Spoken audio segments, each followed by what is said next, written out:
As a professional creator who's been doing this for over 10 years, here are my top 10 tips that I use every time I go out and shoot a project with a gimbal. Whether I'm using it for a professional job or I'm using it just for myself, here are the tips that actually make a difference. And let's do them all in less than 5 minutes. Let's get into it. Now, the first tip, if you want to get the most out of your gimbal, is to obviously balance it correctly. And DJI has an entire video on this, but my actual tip actually has to do with making sure that you calibrate your gimbal. Now, in order to do this, you can go through the settings on your phone or swipe around through the actual menu on the gimbal itself. But on the DJI gimbal, there's actually a shortcut. If you hold down the M mode button, as well as hold the trigger down for about 3 to 5 seconds, it will automatically calibrate your gimbal and it'll be working immediately. My next tip for you is to know exactly which mode you want to be shooting in. First off, we have pan follow. Pan follow means that anywhere that you actually move your camera from left to right, the camera will follow that motion based on the speed you set up within the gimbal.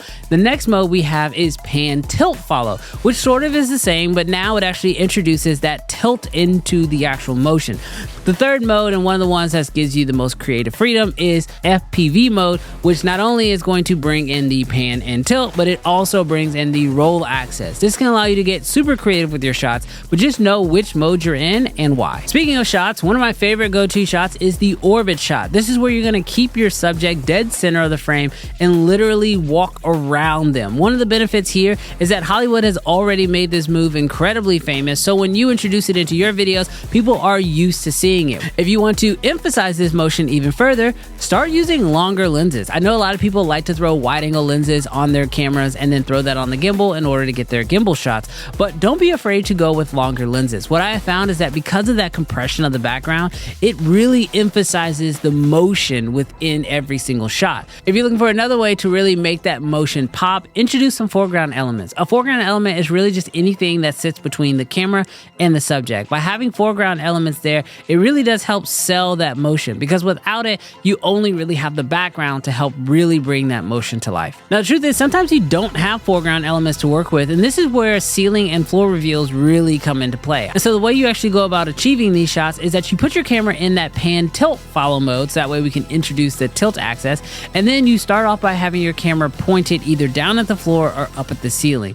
As I move into my subject, I then slowly bring the camera down, which allows me to sort of reveal them while using the sky, the ceiling, or the floor as my foreground element. Now, if you're looking for another unique shot, you can absolutely go with the slider shot. This is one of my favorites because it's one of the shots that back in the day you had to buy a whole device just to pull it off, but now you can actually do this with the gimbal. The way you pull off a slider shot is you literally put your gimbal in pan follow mode and then you move from left to right. But because you don't want the pan to get thrown off and add any additional parallax, we are going to hold down that lock trigger on the gimbal itself, so that way we can lock the pan axis and literally move from left to right and just get that really cool, smooth, buttery slider shot. Now, this next tip is to sort of help curve the mistake that I see a lot with gimbal shooting, and I personally made a lot when I was first getting started. Most people tend to hold the gimbals out directly in front of them, so their shots tend to be around chest height based off of how tall the person is.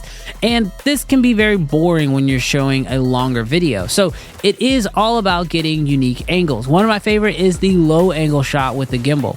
It is so easy to get, and it allows you to sort of change perspectives in which the viewer is actually consuming the content. Another shot that I love to get, especially while I'm using the low angle shot, is a push in shot.